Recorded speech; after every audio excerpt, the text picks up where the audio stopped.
বন্ধুরা, আজকে আমি কি রান্না করেছি তোমাদের সঙ্গে শেয়ার করি।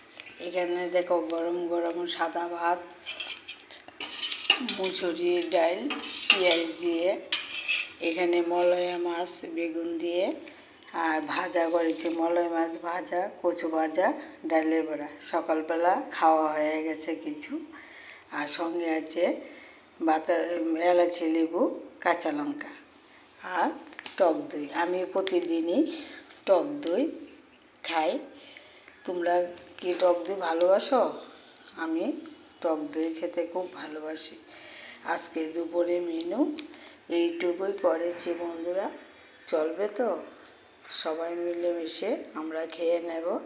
শরীরটা খুবই খারাপ, ভালো না, তার জন্য বেশি কিছু রান্না করিনি।